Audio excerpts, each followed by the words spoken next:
ಯಾಕಿಷ್ಟು ಅವಸರ? ಕೆಲವರ ಅವಸರ ಹೇಳತೀರದು. ಅವರು ಆಫೀಸಿನಿಂದ ಮನೆಗೆ ಓಡೋಡಿ ಬರುತ್ತಾರೆ. ಬೇಗ ಬೇಗನೆ ಊಟ ಮಾಡುತ್ತಾರೆ. ಎಲ್ಲ ಕೆಲಸಗಳಲ್ಲೂ ತಲೆ ಹಾಕುತ್ತಾರೆ. ಯಾವುದನ್ನು ಪೂರ್ಣ ಮಾಡುವುದಿಲ್ಲ. ಬೇಗ ಬೇಗನೆ ಎನ್ನುವ ಪಲ್ಲವಿಯನ್ನು ಹಾಡುತ್ತಿರುತ್ತಾರೆ. 5 ವರ್ಷ ದಾಟಿರದಿದ್ದರೂ ಮಗುವನ್ನು ನೇರವಾಗಿ ಶಾಲೆಯಲ್ಲಿ 3ನೇ ಕ್ಲಾಸಿಗೆ ಸೇರಿಸುವ ಹುಮ್ಮಸ್ಸು ಅವರದು. ಸ್ಟೇಷನ್ನಿಂದ ಟ್ರೈನ್ ಹೊರಟ ಮೇಲೆ ತರಲು ಮರೆತಿದ್ದ ಅತೀ ಮುಖ್ಯವಾದ ಕಾಗದ ಪತ್ರಗಳನ್ನು ನೆನಪಿಸಿಕೊಂಡು ಅವರು ಚಡಪಡಿಸುವರು. ಆಫೀಸಿನಿಂದ ಕಂಗಲಾಗಿ ಮನೆಗೆ ಬರುವುದನ್ನು ಕಂಡು ಅವರ ಹೆಂಡತಿ ಯಾವ ಹೊತ್ತಿಗೆ ಏನು ಗಂಡಾಂತರ ಕಾದಿದೆಯೋ ಎಂದು ನಡುಗುತ್ತಾರೆ. ಆದರೆ ಅಲ್ಲೇ ಇರುವ ರೇಡಿಯೋ ಕೊಂಚ ತಿರುಗಿಸಿ ಸಂಗೀತ ಕೇಳಲು ಹೊರಡುತ್ತಾರೆ. 1-2 ನಿಮಿಷ ಕೇಳಿದಂತೆ ಮಾಡಿ ಅಲ್ಲಿಗೆ ನಿಲ್ಲಿಸಿ 10 ದಿನಗಳ ಹಿಂದೆ ಪುಸ್ತಕಾಲಯದಿಂದ ತಂದ ಗ್ರಂಥ ಬಿಡಿಸುತ್ತಾರೆ. ಅದನ್ನು ಹಿಂದಿರುಗಿಸಬೇಕು, ಪೂರ್ಣ ಓದಿ ಆಗಲಿಲ್ಲ ಎಂಬ ತವಕ. ಸ್ವಲ್ಪ ಹೊತ್ತು ಓದುವ ಶಾಸ್ತ್ರ ಮಾಡಿ ಅದನ್ನು ಅಲ್ಲೇ ಎಸೆಯುತ್ತಾರೆ. ಬೋರ್, ಬೇಸರ, ಆಯಾಸ ಎಂಬ ಶಬ್ದಗಳನ್ನು ಅವರು ಜಪಿಸುತ್ತಾರೆ. ತಿಂಡಿ ಮುಗಿಸಿ ಆಟಕ್ಕೆ ಹೊರಟ ಮಗನನ್ನು ಕರೆದು, ನೋಡು, ಅಲ್ಲಿ ಹೋಗಿ ಸಾಮಾನುಗಳನ್ನು ಇಟ್ಟು ಬಾ ಎಂದು ಆಜ್ಞಾಪಿಸುತ್ತಾರೆ. ಎಲ್ಲಿಗೆ? ಯಾವ ಸಾಮಾನು ಎಂದವನು ಚಕಿತನಾದರೆ, ಅಯ್ಯೋ, ಯಾರಪ್ಪ ಇವನ ಹತ್ತಿರ ಬಡಿದುಕೊಳ್ಳುವುದು ಎಂದು ಕಿರಿಚುತ್ತಾರೆ. ಸಾಮಾನಿನ ಹೆಸರು, ಅದನ್ನು ಇಡಬೇಕಾದ ಜಾಗವನ್ನು ಆಮೇಲೆ ನಿರ್ದೇಶಿಸುತ್ತಾರೆ. ಏಕಕಾಲದಲ್ಲಿ 4 ದಿಕ್ಕುಗಳ ಕಡೆಗೆ ಓಡುವಂತಿದೆ ಅವರ ಅವಸ್ಥೆ. ಹೌದು, ಅವರದು ವ್ಯವಸ್ಥಿತ ಜೀವನವಲ್ಲ. ಅವರ ಹೊಲಗಳಲ್ಲಿ ಉತ್ಪತ್ತಿ ಚೆನ್ನಾಗಿದೆ, ಹಣಕ್ಕೆ ಕೊರತೆ ಇಲ್ಲ. ಅವರೇನು ದುಂದುಗಾರರಲ್ಲ. ಆದರೂ ಒಂದಲ್ಲ ಒಂದು ಗೊಂದಲದಲ್ಲಿ ಸಿಕ್ಕಿಕೊಳ್ಳುತ್ತಾರೆ. ಅವರಿಗೆ ತಮ್ಮ ಕೆಲಸವನ್ನು ವ್ಯವಸ್ಥಿತ ರೀತಿಯಲ್ಲಿ ಹೇಗೆ ನಿರ್ವಹಿಸಬೇಕೆಂಬುದು ತಿಳಿಯದು. ಕೆಲವು ವರ್ಷಗಳ ಹಿಂದೆ ಕನ್ನಡದ ಒಂದು ಮಾಸಪತ್ರಿಕೆಯಲ್ಲಿ ತಾವು ಕಲ್ಕತ್ತಾದಿಂದ ಕಂಡ ಒಂದು ಘಟನೆಯನ್ನು ಒಬ್ಬರು ಬರೆದಿದ್ದರು. ಅವಸರ ಗೊಂದಲಗಳ ಮಾನಸಿಕ ಸ್ಥಿತಿಯ ಚಿತ್ರ ಅದು. ಬಂಗಾಳದ ವಿಧಾನಸಭೆಯ ಸದಸ್ಯರಲ್ಲೊಬ್ಬರು ಅಂಚೆ ಕಚೇರಿಗೆ ಬಂದು ಅಲ್ಲಿದ್ದ ಯುವಕನ ಹತ್ತಿರ ಯಾವುದೋ ಕಂಪನಿಯ ಜನರಲ್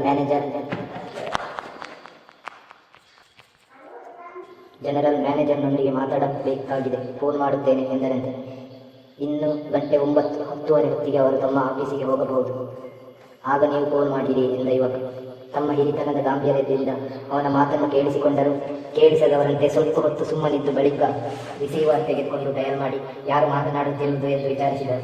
ಚಪರಾಸಿ ಎಂದು ಉತ್ತರ ದೊರೆಯಿತು. ಸದಸ್ಯ ಮಹಾಶಯರು ಬಿರುಸಾಗಿ ಫೋನನ್ನು ಕೆಳಕ್ಕೆ ಮುಕ್ಕಿದರು. ಮತ್ತರ್ಧ ಗಂಟೆಯ ನಂತರ ತಿರುಗಿ ಫೋನ್ ಮಾಡಿದಾಗ ಅದೇ ಉತ್ತರ ಬಂದಿರಬೇಕು. ದುರ್ರೆ ಎಂದು ಮುಖ ಕೆಂಪಗೆ ಮಾಡಿಕೊಂಡರು. ಕನ್ನಡದಲ್ಲಿ ಚೂ, ತು, ಚಿ ಎನ್ನುವುದಕ್ಕೆ ಬಂಗಾಳಿಯಲ್ಲಿ ದುರ್ರು ಎನ್ನುತ್ತಾರೆ. ಸುಮಾರು 10:15 ತಿರುಗಿ ಫೋನ್ ಮಾಡಿ ಯಾರು ಚಪರಾಸಿನ ಮಾತನಾಡುವುದು ಎಂದು ಕೇಳಿದರು. ಆದರೆ ಆಗ ರಿಸೀವರ್ ತೆಗೆದುಕೊಂಡವರು ಜನರಲ್ ಮ್ಯಾನೇಜರ್ ಆಗಿದ್ದರು. ಅವರು ಈ ಮಾತನ್ನು ಕೇಳಿದ ಕ್ಷಣ ಅವರು ಏನು ಉತ್ತರ ಕೊಡದೆ ರಿಸೀವರ್ ಕೆಳಗಿಟ್ಟಿರಬೇಕು. ಸದಸ್ಯರು ಆಫೀಸಿನಲ್ಲಿದ್ದ ಯುವಕರನ್ನು ಮಾತನಾಡಿಸದೆ ಜೋಲು ಮೊರೆ ಹಾಕಿಕೊಂಡು ಅಲ್ಲಿಂದ ಹೊರಬಿದ್ದರಂತೆ. ಅಲ್ಲಿ ಸುಮಾರು 1.5 ಗಂಟೆಗಳಷ್ಟು ಕಾಲ ವ್ಯರ್ಥವಾಗಿ ಕಳೆದಂತಾಯಿತಲ್ಲ. ಅದಕ್ಕೇನು ಕಾರಣಗಳಿಲ್ಲ. ಕಾರಣ ಇಲ್ಲಿದೆ. ಅವಸರ, ಉದ್ವೇಗ, ಗೊಂದಲ, ಅನ್ಯಮನಸ್ಕತೆ ಇವು ಅವರ ವಿವೇಕವನ್ನು ದೂರಕ್ಕೋಡಿಸಿದವು.